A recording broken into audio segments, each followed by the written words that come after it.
And for that, I'm joined by James Creedon. Good evening, always. Jade. Hello. We're going to start with the protests in Paris by high school students over the deportation of a Roma schoolgirl. That's right. If you can't go on any news website today, Jade, without seeing lots of photo montages of the protests around Paris and elsewhere in the country. Let's take a look at Le Monde's wrap in images of the various high schools that were involved in this blockade, because high school students have got involved in this bid to bring Leonarda, that 16-year-old Roma schoolgirl who was deported to Kosovo, provoking all of this unrest, to bring her back. So there you can see various images, most of them in Paris, but also around the country. Now, on Twitter, there was this sort of mashup of high school students tweeting how delighted they were that because of the blockade they didn't have to go to class, right? So just to read two examples of those tweets. Yay, I'm going on strike for Leonarda, says this one on the top left, so I don't have to go to class. And on the bottom left, somebody's saying, please let there be a big demo for Leonarda. I want to go on holidays sooner. So this mashup, I think, was put on Twitter in an attempt to discredit the students, to try to show them as not really being politically involved in not, what would you say, not being committed to the cause, but just doing it to get time off school. And indeed, there are school holidays coming up. As of this evening, they're already off for 2 weeks. So some people saying, how involved, how committed are these guys really going to be when they've got 2 weeks holidays coming up? Now, this was on the Canal Plus show Les Guignols de l'Info, which is a satirical show with puppets. And what you have there is a sign completely mangled in terms of the spelling: liberté, égalité, fraternité, liberty, equality, freedom.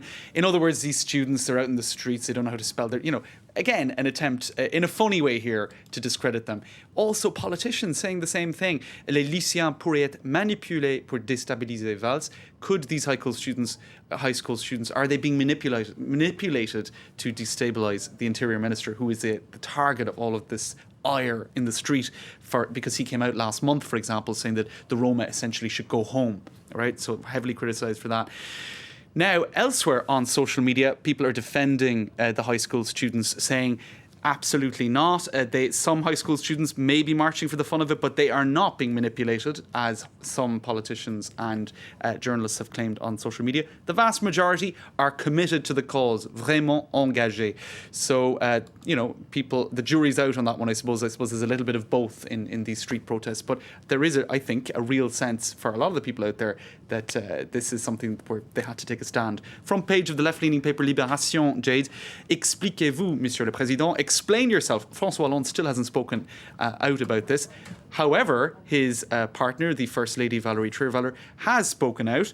She says you do not cross certain borders, and the front door of the school is one of them. A lot of this unrest because these deportations there was more than one case where people were essentially taken while they were with their schoolmates on a school outing, and that's what's got a lot of people very angry, the way it was done.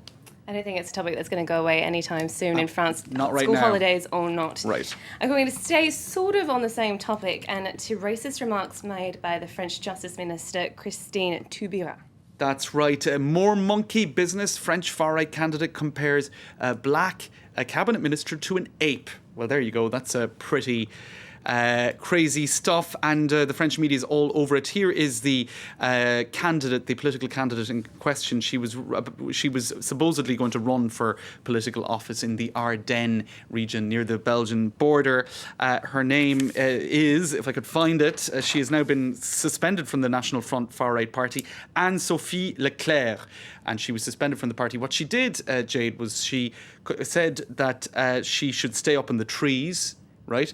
And she put this photo on Facebook comparing her to a monkey. Now, it is a lot of people will be reminded of a similar incident recently in Italy, where the integration minister, Congolese-born, was called an orangutan by far-right Italian lawmakers and had a banana thrown at her. So this is not the behaviour you'd expect from European lawmakers or lawmakers anywhere for that matter. Absolutely not.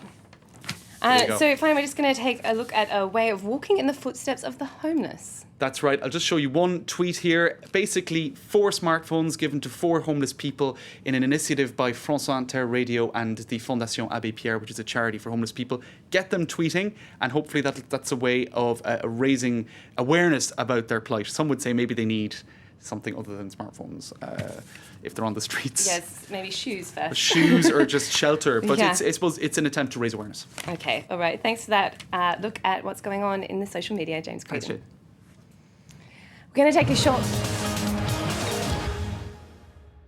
We're going to take a short break, but stay with us. We'll be back in just a few minutes with more on France's controversial immigration policies. Back in the spotlight, of course, after a 15-year-old Roma girl was arrested at school and deported.